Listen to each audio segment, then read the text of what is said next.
Hey everybody, welcome back to the Hobby Homestead.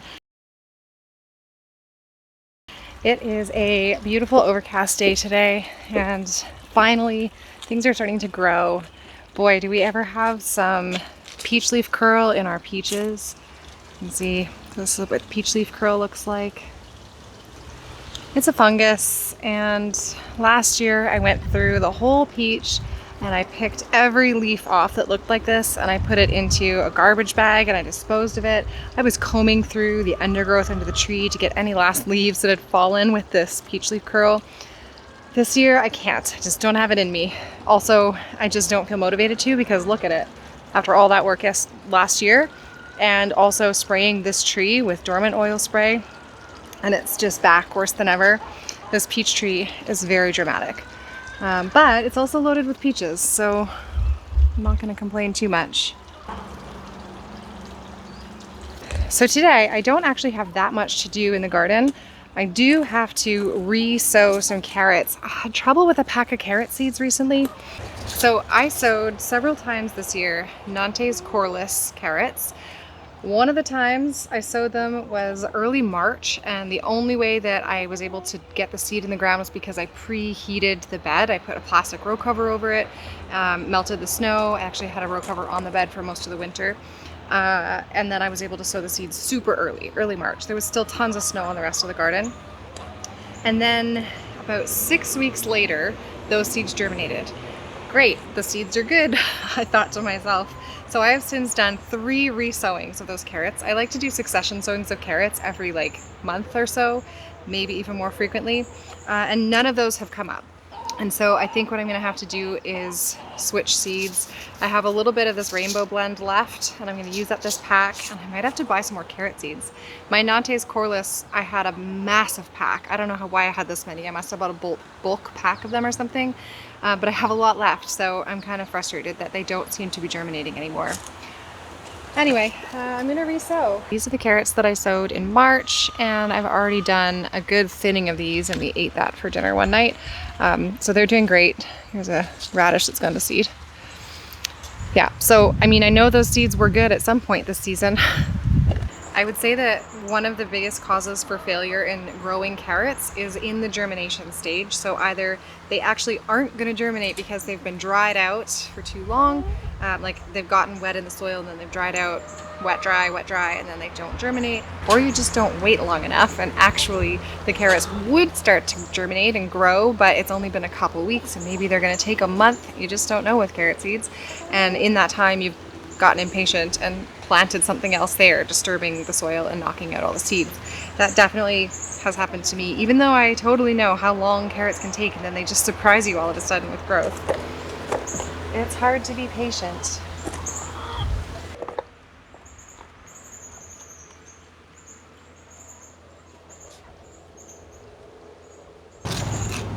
Okay, let's see how that does. I probably have just enough seeds in this packet still for one more succession row somewhere. I'm just out of garden space. I'm out of beds.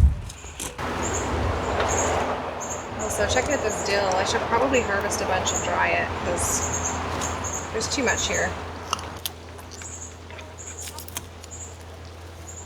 Clearly I just dumped a pack of seeds here this spring.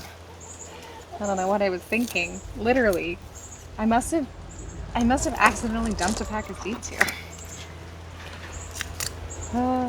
Or maybe I shook out a dried flower head from last year. That's more likely, I think.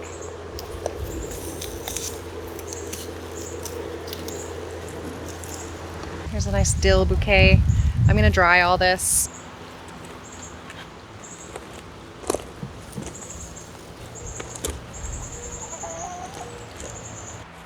I'm also just checking on some other things I've sown to see if they're coming up. Oh, finally, show you this is coming up. I've been waiting and re-sowing and waiting and re-sowing. These are Armenian white cucumbers, and they're not up yet fully, but I see at least 2 seeds are trying to germinate here. So if the chipmunk could leave them alone, we'll be good to go. Despite all hardships in the garden, there are always some things that just cheer you right up. Like the fact that we are now getting peas. Look at these beauties. My daughter saw a hummingbird at these pea blossoms the other day. I was really jealous, but also that's just so awesome. And of course, Kim just bought a giant bag of Costco peas because we had a big family event on the weekend. And that's really the only thing we buy vegetables for, especially in the summer. Like in the wintertime, I'll get like raw peppers, bell peppers, because even though we could grow enough for ourselves for the year, the kids love raw peppers. And you're making school lunches and stuff, you don't want to be giving them just oily roasted bell peppers for their lunches. So we buy fresh peppers in the winter. We buy fresh cucumbers in the winter. Again, they're like school lunch ingredients, but that's really the only thing we buy for vegetables. Just the odd fresh, crunchy piece of produce for in-school lunches. Otherwise, we wait until things are ripe in the garden, or we eat from our preserved stash. And so the only exception to that in the summer months is when we have big family events, because we can't grow enough here to like host big parties and feed a lot of people. We can feed our family in this space. I mean, we're growing here on a quarter of an acre, and that includes our house and our garage and our everything else. So we can only cram in so much food here.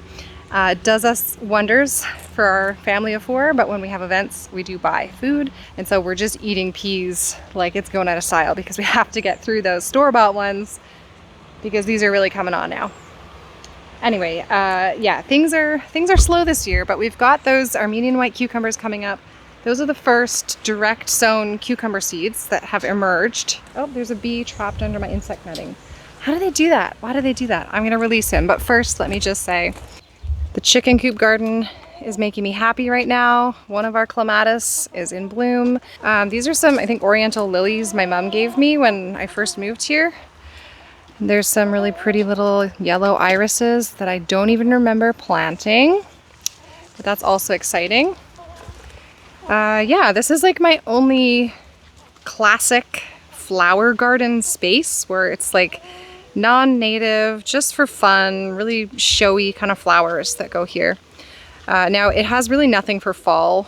It's all spring and early summer blooms, but it's also very, very full. So I don't know what else I would put here to make the space look more exciting in the fall. Okay, let's release this bee. Here you go, fly away, fly away.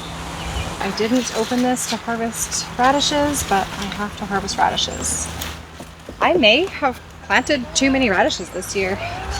Note to self, next year don't plant so many radishes. I might have to try roasting them. You know, I've heard that's good.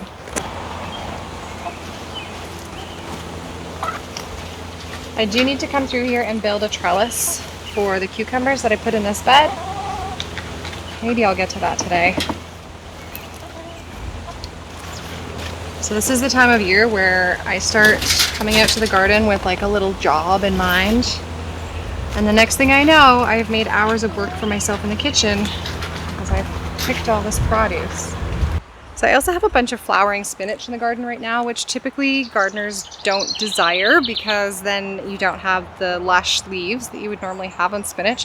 But I'm saving my spinach seed this year, not from this bed, but from a bed way over there. So I probably will rip this stuff out. But it got me thinking that maybe I would mention how to save spinach seeds in case you find yourself with spinach going to seed. Let's go over to where I've got the big patch going to seed. Also, look at this nasturtium. This is the Alaska nasturtium. It's just gorgeous. Oh. Anyway, let's go over to where the spinach is that I'm collecting seed from. I've just tied it up in these clusters like this because I wanted to plant other things in this bed and I didn't want them to take over the whole thing. When spinach goes to seed, it gets nice and tall, as does like lettuce and other things that start out their life small and you just harvest the leaves and they're a nice little polite clump in the garden. When they go to seed, they get huge, they get tall, they get gangly, they fall over, they take up space. So I did decide to strap a bunch of plants together and tie them up, and whew, when I shake it, there's just plumes of dust of pollen that go everywhere. With spinach, you need a minimum of 10 plants recommended to get viable seed.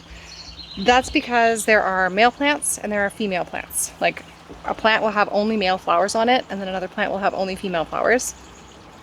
And to get good cross-pollination of the plants, to get good healthy seed that's got diverse genetics, it's recommended to have at least 10 plants. So I have probably, I don't know, 15 to 20 plants in this bed, and they're just strapped together right now into clumps to keep things tidier.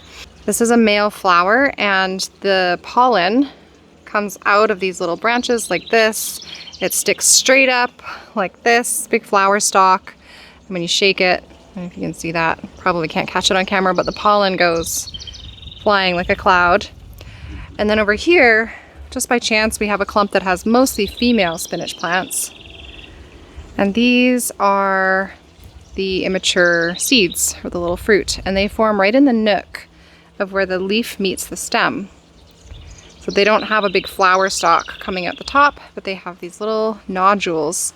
And I can show you on the ones that went to seed later. So we'll go back over here. This is making noise. This is making noise all by itself right here. Poor toy got too much rain on it. Okay, so over here in the main potager area, we've got spinach plants that are just going to seed, and you can see the females before they develop all of those little fruit with the seeds in them. Their flowers are right down in like the crotch of the leaf where it meets the stem. Is that an axil? I don't know what it is. But that is where the male flower's pollen will land, and then when it's fertilized or pollinated, then they will grow into those little spinach fruit that form the seeds. So we're going to be collecting a lot. I think I'm going to rip this whole patch in here under the row cover. I think I'm going to rip out. Insect netting will not stop the pollen, I've read. So it's okay if you have insect netting to protect your spinach from like leaf miners and stuff. It's wind pollinated and the pollen is very fine. So yeah, I've read that it will escape from row covers and stuff. This is my current lettuce bed. So pretty soon I'm going to be harvesting those seeds. I'm going to cut the plants down when they're 2/3 to all the way dried, and then hang them somewhere to finish drying. And that will be our spinach seed for probably this fall, maybe also next spring. While I'm talking about seeds, check out rhubarb seeds. Rhubarb seed looks so stinking cool. And I mean, the flowers are gorgeous too. They come on these big, tall plumes, and then the flowers turn into these seeds. I have started rhubarb from seed before, and it worked perfectly fine. It was slow, but that's kind of fun sometimes to have things that you have to start in December or January, and it just means you're dealing with dirt and seeds and plants for more of the long, dark winter. So yeah, I've started some rhubarb from seed. These plants here are from divisions. Divisions are definitely the simplest way to propagate rhubarb, but you can start them from seed. I have a plant over here. So these plants here, I started from seed, and they're 3 years old now. This video is going to be all over the place, as is my brain this time of year when I come out into the garden. Haskaps. Haskaps are finally ripening, and I really need to get some netting over these, but I haven't found a netting that works. Well, I have. I found this mesh bag that's like the fine insect row cover mesh that I have, but it's a big bag with a drawstring on the bottom, and it works well, but these bushes are now slightly too big for those bags. If I just were to drape bird netting over it, the chipmunks just walk right through or climb up under and pick them all. And it's not the birds, it's the chipmunks who are eating these. So really, I think we just have to stay on top of it. These tend to ripen all within the month of June. So, you know, you have a fairly short window, unlike things like raspberries that you can get all summer and all fall. And the thing with haskaps also is that you need a couple of plants. They do need a cross pollinizer, or a pollinizer of a different variety. So I have a variety called Aurora, and then I have another variety called Borealis. There are lots of varieties of haskaps. I do really like these ones. I mean, the berries are really nice and big and sweet, and the plants themselves haven't had any problems, so I'm happy with them. This is their 4th year in my garden, and it is the first year where I would say we have lots of berries on the plants. And actually what I'm finding curious is that this is the first year my haskaps have ripened before the currants. And these ones are the same variety as the bush I just picked from. And then my pollinizing one, which is not as renowned for its berries, is back there further. But I see it also has some berries on it now. I think maybe I should go and get a basket before I dump this handful all over the place and make myself cry. Okay, hold on. Okay, I got a bowl. The story behind this bowl, I got this bowl as a gift to myself the first year after we planted our berry hill here. I'd always dreamed of having enough space and sunlight in my growing space to have all these berry plants. And when we finally were able to put them in the ground, I found myself at a pottery shop and I had this berry bowl and I went for it. Nice little bowl of Haskaps. And coming up next will be the currants, which we have a bunch of over there, and then gooseberries here, which these are black velvet gooseberries, and they are so delicious and sweet, and they have so much natural pectin in them that you can use gooseberries to help set jams. So if you can mix them with things like strawberries, then you don't have to add pectin. You can do like natural set jam with the help of gooseberries. We also had a lot of mushrooms here on the hill that I could not keep up with, so I let them just get overripe and spread their spores. And that is dog vomit fungus. That is not one of my wine cap mushrooms. They do really like to come up under my raspberries, which you'll see here. Maybe I'll snag this one. Yeah, that's like it's like a picture perfect spring harvest. Adorable wine cap mushroom and some haskaps. Here's some more coming up under the wood chips there. Aren't they cute? But my dehydrator is full. I have a 2-gallon jar full of dried mushrooms from last year still. I do have to be careful walking along here that I don't crush any perfect, pristine little mushrooms. Oh, and look at this little wine cap coming up beside the garden. I'm just gonna sit here and smell these amazing peonies right now. I don't have much of a sense of smell, but I can smell these peonies faintly if I shove my nose right in. The sun's starting to come out, and I do have to deal with my harvest at some point. I grabbed a few more mushrooms, and we have our beautiful bowl of Haskaps. These aren't really things that are going to go together in the kitchen, but it doesn't matter. These are the tastes of spring, and I'm so excited to have them back in my kitchen and back in my mouth. Thanks for coming along with me on this, again, kind of chaotic and random garden task day. It seems that that's just how things are going to be for this spring and maybe this summer, just flitting around from one thing to the next in the garden. If you like this video, please give it a thumbs up and consider subscribing to the channel if you haven't yet. I post every week, at least once a week. Thanks for watching, and I hope that you'll come and grow with us.